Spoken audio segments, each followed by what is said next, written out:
Supreme court के आईनी bench में सिविलियंस का फौजी अदालतों में ट्रायल के खिलाफ अपीलों पर समाअत हुई। दौरान समाअत जजेस ने कहा कि मुलजिम मिलिट्री ट्रायल में जुर्म की नीयत ना होने का दिफा ले सकता है और कह सकता है कि मेरा ये जुर्म करने का इरादा नहीं था। वजारत दिफा के वकील ने कहा कि आर्मी एक्ट के तहत जुर्म का गठ जोड़ हो तो मिलिट्री ट्रायल होगा।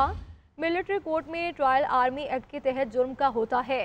जस्टिस जमाल मंदुखेल ने सवाल किया, क्या गठ जोड़ के साथ जुर्म का इर्तिकाब करने वाले की नीयत भी देखी जाएगी। जस्टिस अमीनुद्दीन खान ने कहा कि मुलजिम मिलिट्री ट्रायल में जुर्म की नीयत ना होने का दिफा ले सकता है। जस्टिस मंदुखेल ने कहा कि मुलजिम कह सकता है कि मेरा ये जुर्म करने का इरादा नहीं था। जस्टिस मोहम्मद अली मजहर ने रिमार्क्स दिए कि नीयत का जायजा तो ट्रायल के दौरान लिया जा सकता है। इस मौके पर वजारत दिफा के वकील ने कहा, अगर जुर्म का ताल्लुक आर्मी एक्ट से है तो ट्रायल फौजी अदालत करेगी। जस्टिस जमाल मंदुखेल ने इस्तफसार किया कि क्या सानिहा आर्मी पब्लिक स्कूल में गठजोड़ मौजूद था। उस पर ख्वाजा हारिस ने जवाब दिया कि APS हमले के वक्त गठजोड़ बिल्कुल मौजूद था। एक गठजोड़ या ताल्लुक किसी फौजी अफसर दूसरे फौजी से मुतल्लिक जुर्म से होता है। बात करेंगे नुमाइंदा JNN सबीन शहबाज हमारे से मौजूद है। सबीन, बताएगा सारी समाअत के दौरान जो मौजूद जज साहिबान हैं उनकी जानिब से क्या रिमार्क्स दिए गए, दलाइल में क्या बात की गई।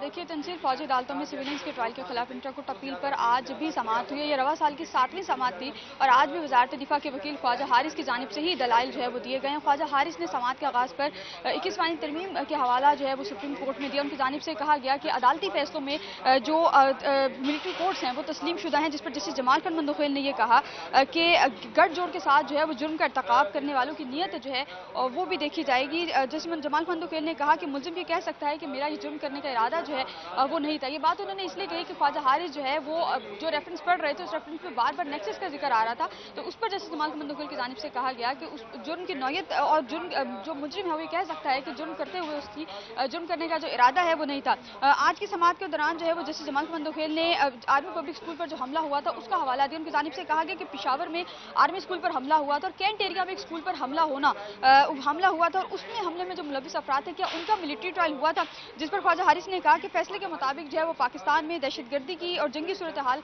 दोनों का जिक्र जो है मौजूद है। और जस्टिस हसन नज़र रिजवी ने GH को दीगर तनसीबात पर हमले से मुतालिक जो है वो सवाल पूछा था। जस्टिस जमाल खान ने यह कहा कि 21वीं आईनी तरमीम केस के फैसले में जो है इन तमाम वाक़यात का जिक्र भी मौजूद है। हम आज की समाअत के इख्तिताम पर जो है वो रजा रब्बानी जो साबिक चेयरमैन सैनेट थे 21वीं आईनी तरमीम पर जो है उनको वोट दिया गया था और वो जो है उस वोट देने के बाद शायद रोए भी थे, तो उनके आंसू का तस्करा जो है वो आज की इस समाअत के इख्तिताम पर हुआ। और जस्टिस जमाल मंदुखेल ने कहा कि साबिक चेयरमैन सैनेट हैं जो इस तरमीम के हक में वोट देने के बाद जो है वो रोए भी थे, जिस पर ख्वाजा हारिस ने कहा कि मेरे लिए रजा रब्बानी साहब जो है तफसीलन हमें बता रही थी। आपका बहुत शुक्रिया।